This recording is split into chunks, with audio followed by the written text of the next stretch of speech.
Hello and welcome to the Global Church Project. I'm Graham Hill.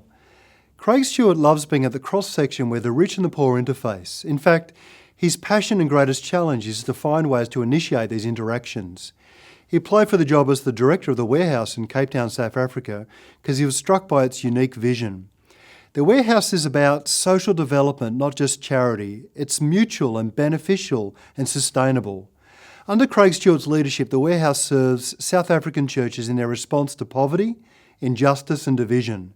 They work with local churches in all communities, helping them implement sound, effective and practical acts and renewed attitudes to see transformation in local communities. Welcome to the Global Church Project. You're the director of the warehouse, which is in Cape Town. Can you tell us something about when did the warehouse become established and what does the warehouse do?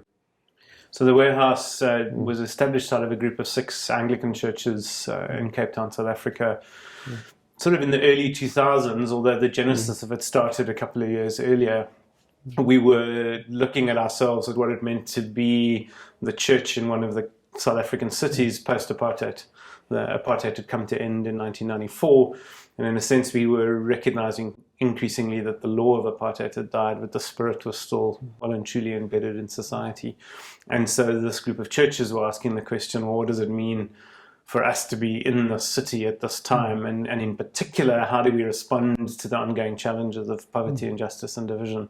And ultimately, what that led to over a period of listening and engagement around the city was the establishment as the warehouse to work alongside the churches of other communities. We recognized that many times what happened with churches like ourselves was that we would go in and establish projects in communities and ignore the local flourishing church that was already there, seeking to be the life and love of Christ in that place. And so we, as the 6 churches, established the warehouse to work alongside churches and communities, to work with them in their ministry and their engagement with poverty, injustice and division.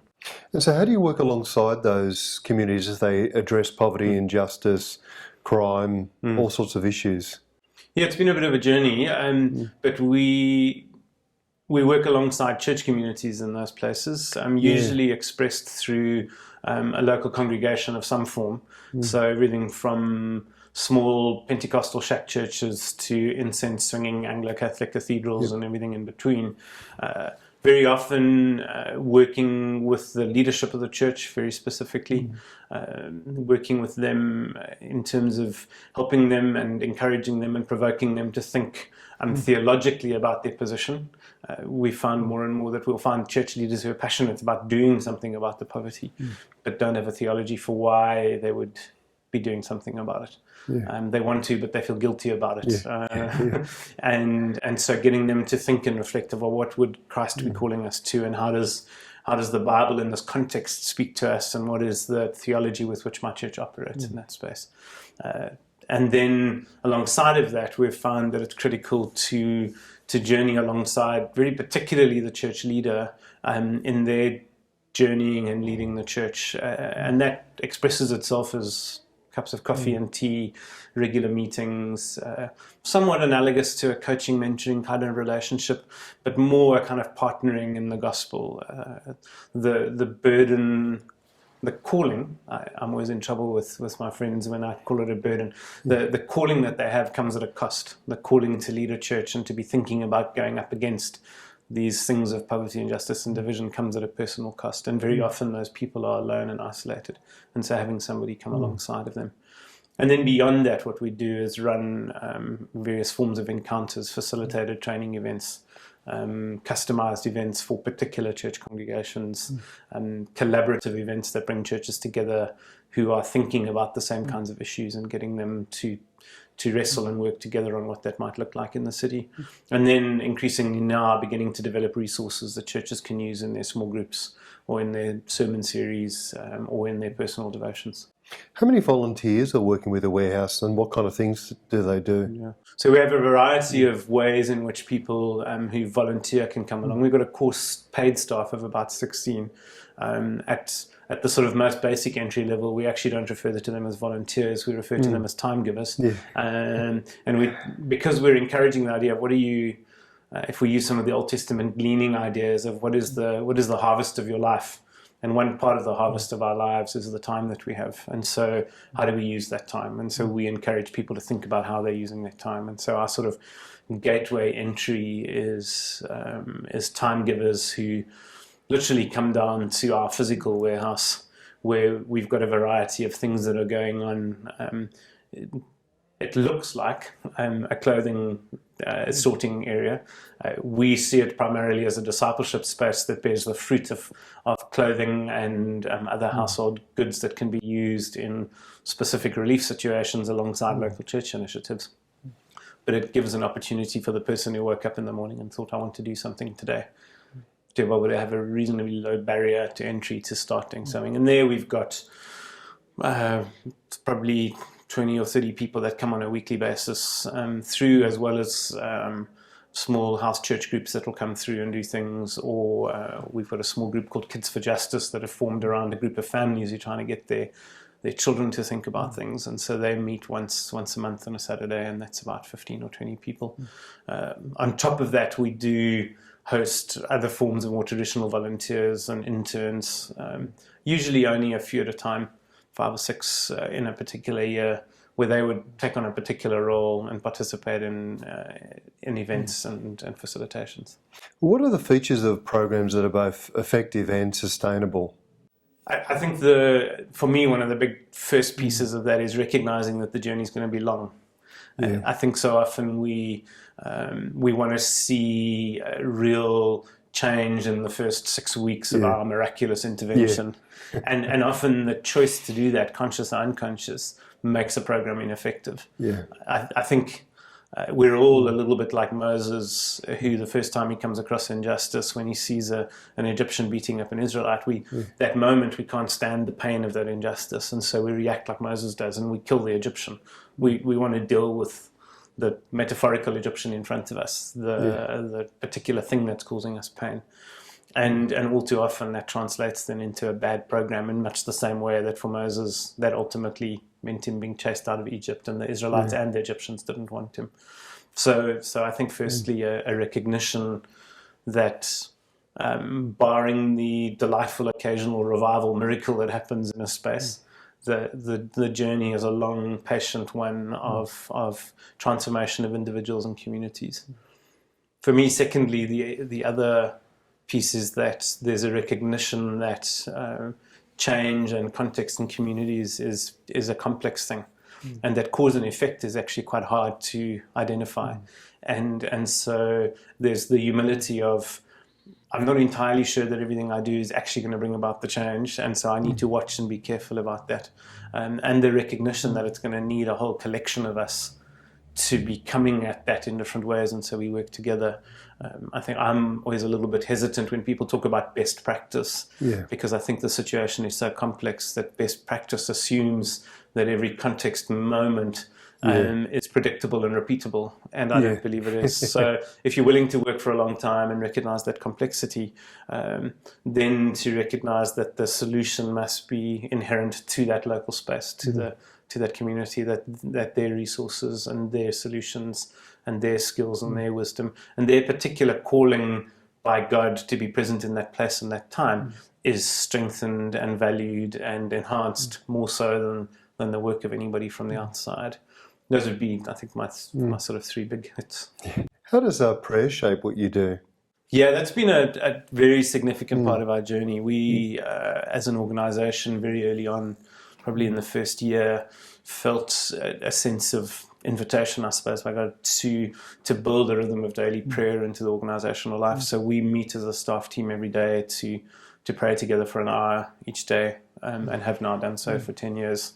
It's largely a non-negotiable amongst us as a staff team, although there's always, coming and going, but we seek to dedicate an hour. We allocate the time to be led. We don't see it primarily as a devotional time. We see it as a time of prayer together, usually trying to work through a piece of scripture together that we use as the foundation for our prayer. So that's the sort of daily rhythm. We have a prayer room in our facility that's set aside both for staff to use if they feel like they want to set some time to praying, as well as for anybody who wants to come in from outside, who wants to just come and spend some time. So we have people who just, as part of their weekly rhythm, arrive at our prayer room to come and pray for matters of poverty and injustice. And then a sort of third feature that's emerged over the last 3 years is a sort of quarterly rhythm of what we term corporate listening and discernment weeks, that are weeks where we set aside our normal schedule for a week from a Wednesday to a Tuesday and meet together for prayer, for reflection, for discerning the activity and presence of God in the work we are doing, and seeking how we respond to that as we're going along. And that's become a very, very formative part of our engagement. It always feels like we're doing the wrong thing as we enter the week. We always feel like we've got more important things to do, and really, why are we stopping? And then as we emerge out the other side, we find ourselves realigned, we find ourselves noticing things we haven't, we find ourselves reconnected with each other and with the sense of calling from God and our love of the church. Prayer very much shapes our daily and weekly, monthly practices. What do you do amongst communities that are affected by HIV and AIDS? Yeah, in our early days, we very specifically targeted HIV and AIDS as a particular project that we would implement amongst local churches.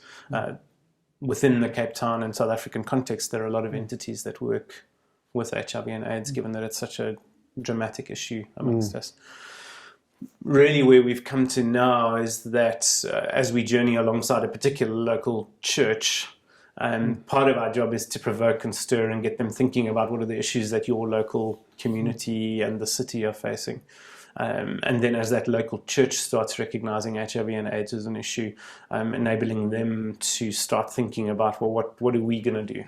And then that's translated into support groups, that's translated into awareness campaigns, that's translated into advocacy actions, and translated into being connected with more formal HIV/AIDS programs that can be brought in alongside of them.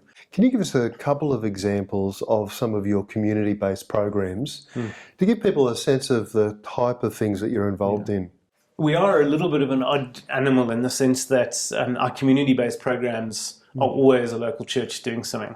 Yeah. So we're always of the conviction and desire that when something's happening in a community, nobody looks and says, well, the warehouse is doing some good stuff here. What they're seeing is their local church down the road responding to something they're doing. In that context, we've seen local churches that we're working with. One local church we're working with has started homework clubs. They're in a community where there's a pretty low throughput rate of kids through high school. So kids are starting high school but not finishing it, and if they're finishing it, they're not finishing with a decent high school qualification. And so their response has been to say, well, why is that happening? And begin to ask questions of that. And ultimately they landed on, our children don't have a place where they can sit and do homework in a safe environment where there's some context that can help them. And so they've started a homework club, which now has, I think they're up at last count, they were up around 60 children who come to the church pretty much every afternoon, have an opportunity for supervised homework, have an opportunity for a slice of bread and some opportunity to engage with some adults. And that has translated into a significant group of people moving through their high school in the last year or so. In another context, a group has got involved in looking at how do we help support local businesses and how do we stimulate local business growth. How do we find ways of accessing investments into our community such that local businesses can be emerged. In a third place, the church felt that they wanted to initiate an HIV support group for some women who hadn't disclosed yet but were HIV positive, and so they formed this little group, and then that group became a group that was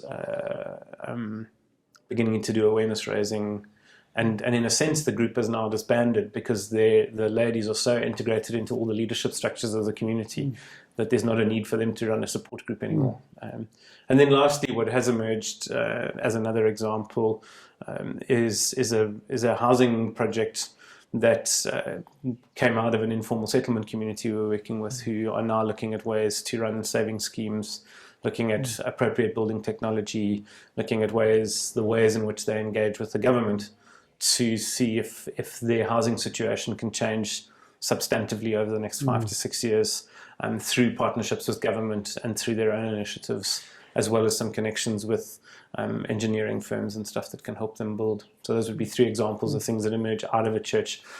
But for us, it always looks a little bit different, because each community then starts engaging with it and feels its own particular sense of calling. How are you finding ways to ensure that the kind of things you're involved in will last long after the warehouse is gone? So our very almost dogmatic view that we're going to do everything through the local church. We're not going to do anything parallel to the local church, that it's going to be theirs.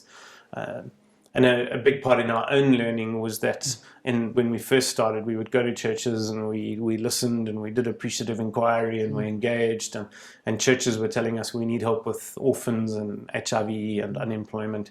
And then we did some program design and said, well, here's a program you can run in your church, and let's call it Care for Kids, because then we can collaborate across the city. And what we found is that although those programs were taken up enthusiastically, they didn't seem to last as a sustainable owned program longer than 3 or 4 years, that they always started falling over. And so one of the decisions we've made about long-term sustainability of activity is that we don't have any named programs, any branded interventions that get handed to a church that says, yeah, you can run this.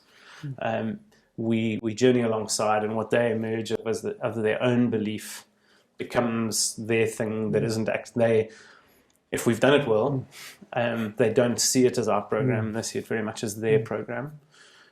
A second piece for us has been being more deliberate about engaging the church in its theology of why it's doing these projects, why it's doing the work in the community. In the work we've done with churches, very often they want to do something about poverty, so they start a nutrition program, or they start an orphan care program, or they start a skills development program.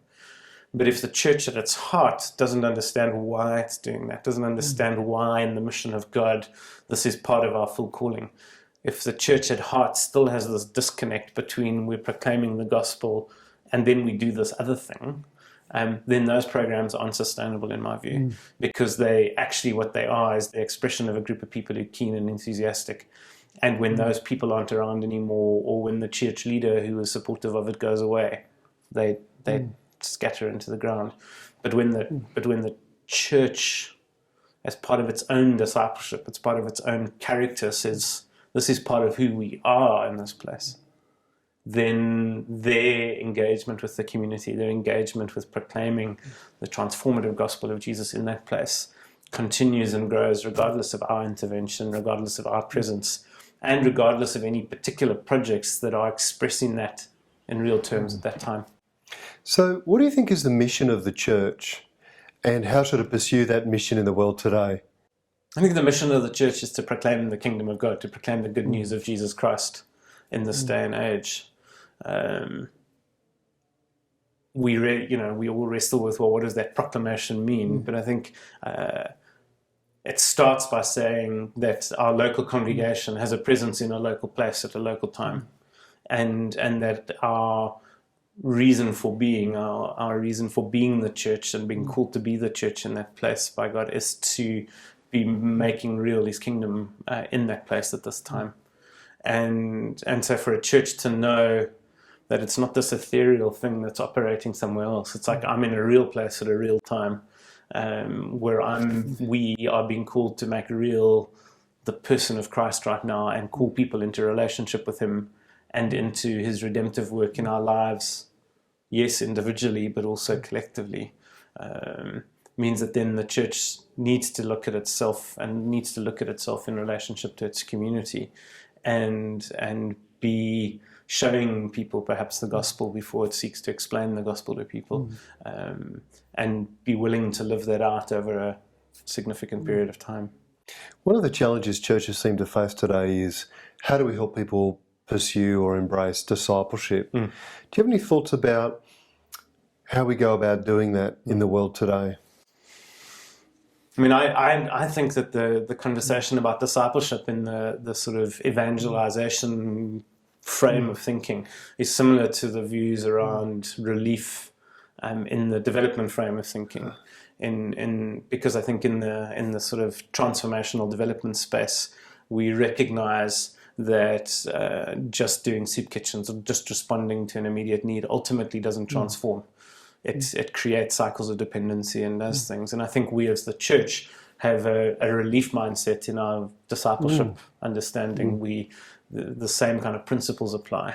And really we should be seeing all of those as the role of discipleship. So I think that for us as churches, the challenge once again lies is, are we committed to making disciples who fully express the shalom of Christ in their own lives and in their communities? Or are we seeking to have converts and church members who may be faithfully tithe, but we don't think much beyond that?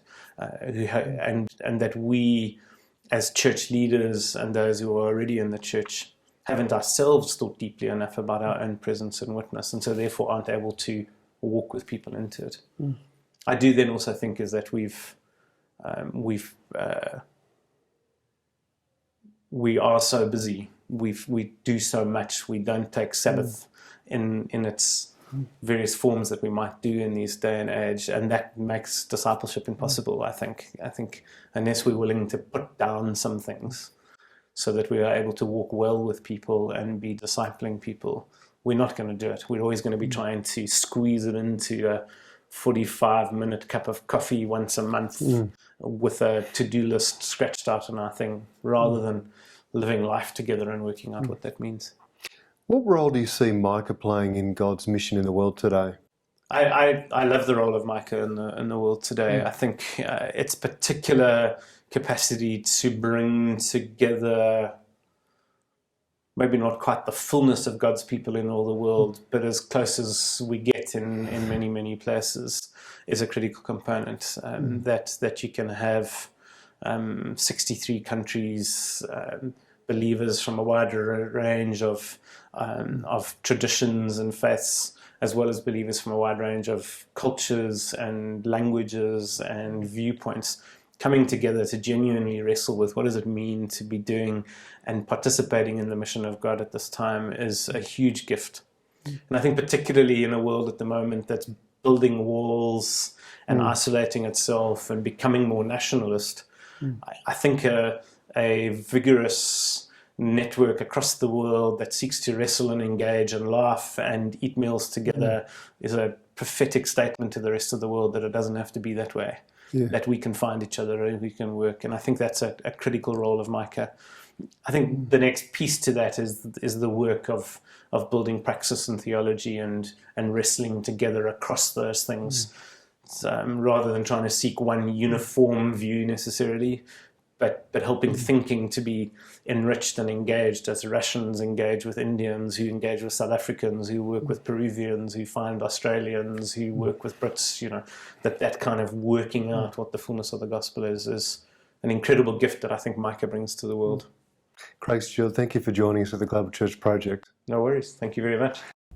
The Global Church Project is located at www.theglobalchurchproject.com.